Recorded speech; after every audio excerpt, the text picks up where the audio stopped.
NFL Network countdown to Super Bowl 51 in Houston. Lady Gaga, the halftime performer, and here's some good news.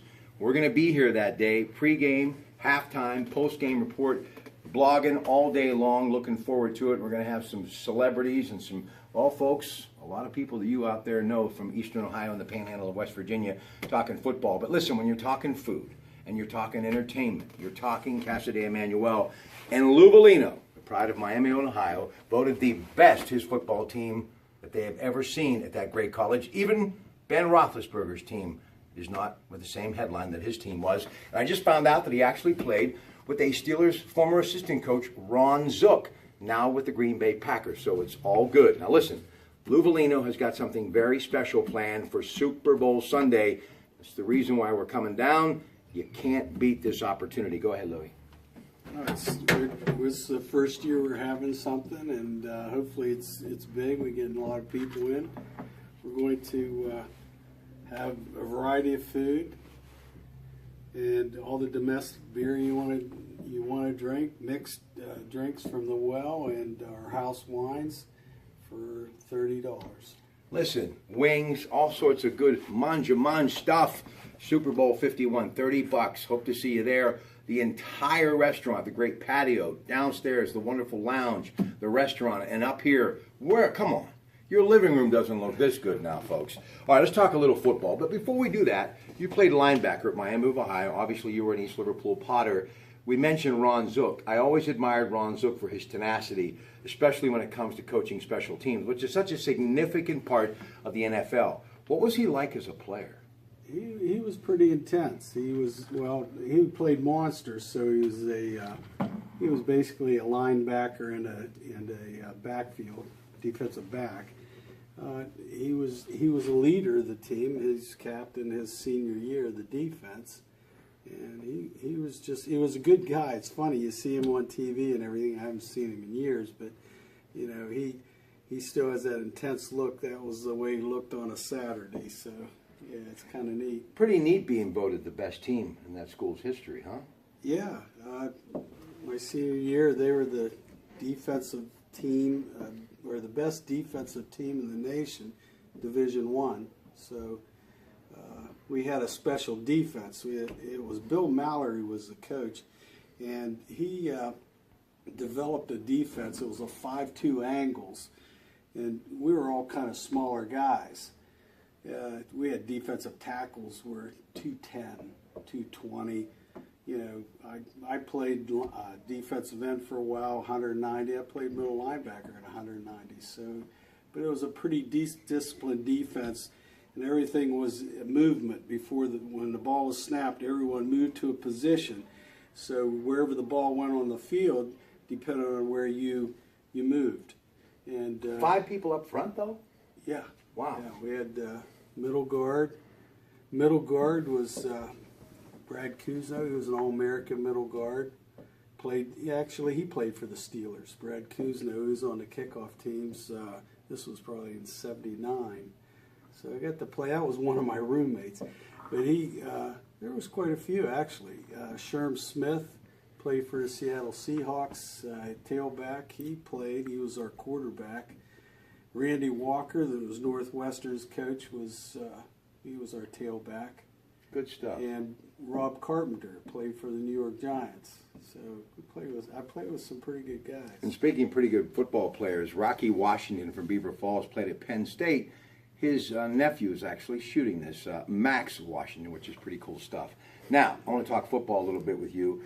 New England a slight favorite going into this game as of right now, about a week and a half away. 6:30, February 5th. Fox will have it. And we'll be down here having some fun with you too. $30, all the food, domestics from the well, great drinks, great fun, great time. The food, you'll love it, folks. Okay, they're coming off of a huge one against the Steelers, 36-17.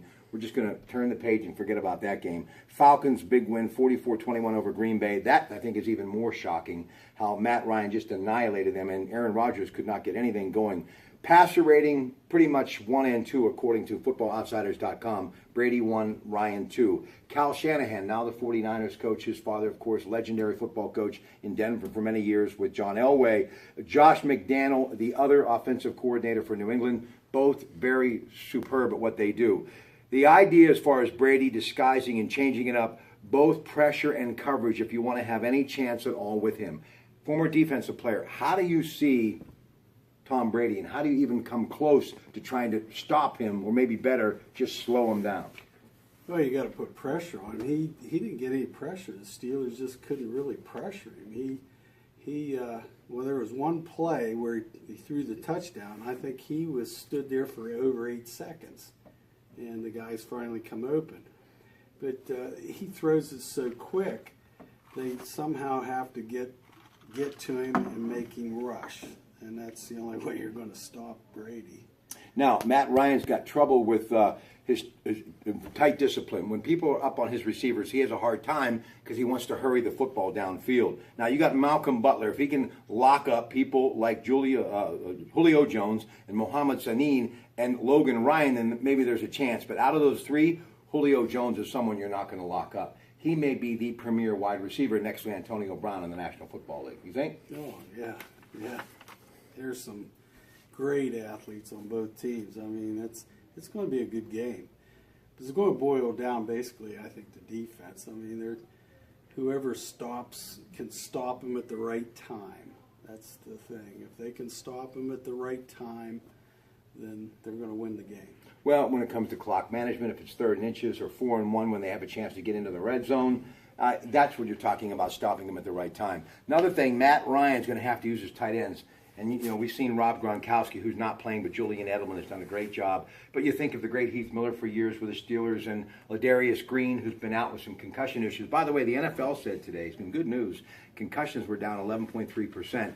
And that may be not a lot, but I'll tell you something. I got to give Roger Goodell and them a lot of credit because anything is better than it was, so that's good to hear. But Ladarius Green was suffering from issues all season long. But you've had Jesse James, a kid out of Penn State, step in there, has done a good job. But Matt Ryan, to be successful, I think he's going to have to be working at Tutilio and Austin Hooper as far as his tight ends, getting them the football. Because I think in the National Football League today, the tight end has never been more important. Well, that's usually a quicker pass. That's also they come off the ball a little bit later. Say they're doing a block and come off. So they're the ones going to come open. They get to go into the seam that's been cleared.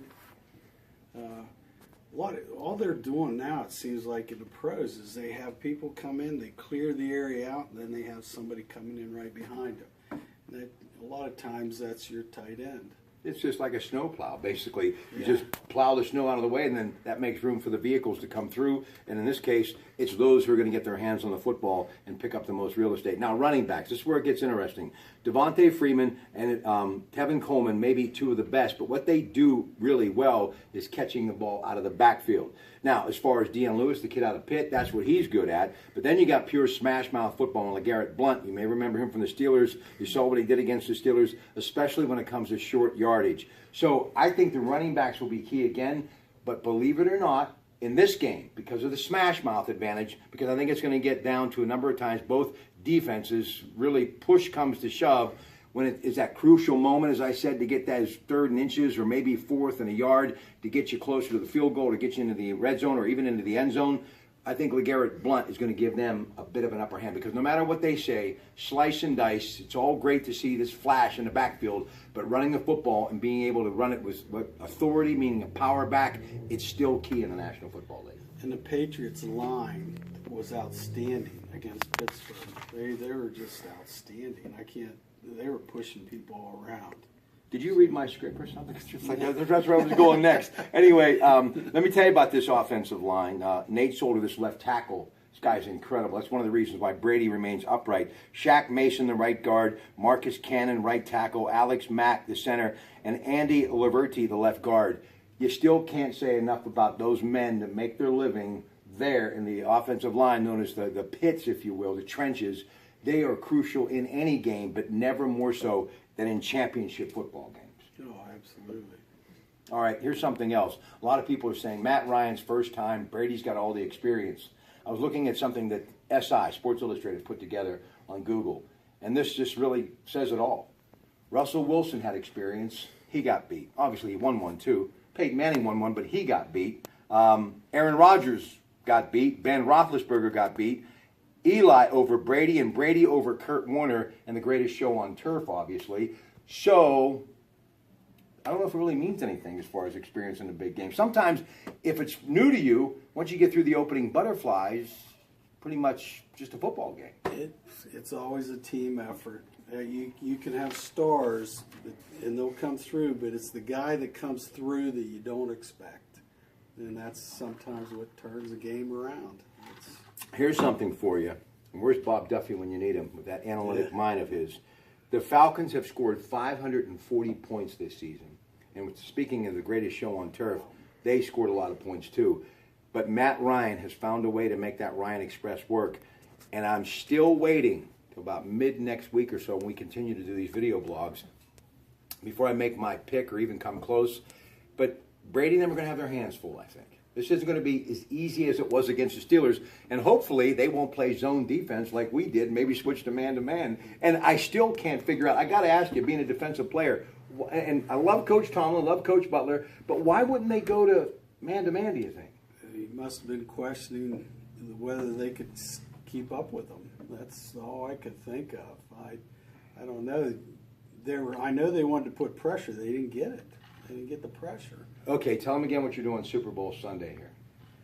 It's going to be $30, all the food you can eat, drinks, domestic beer, all you can drink, mixed drinks, the well, and our house wines. And hopefully we'll have a lot of talking and just have a lot of fun. A lot of fun. And remember, that means Miller Lite, but we always remind you to be responsible. Don't forget, Uber is everywhere.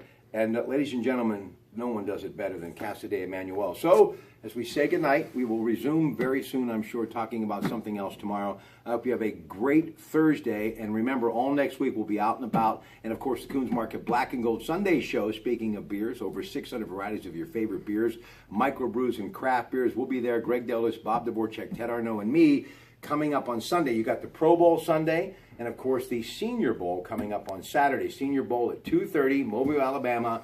That will be on the NFL Network. And coming up, the Pro Bowl will be on ESPN. Good night from Casa de Emmanuel. Cheers.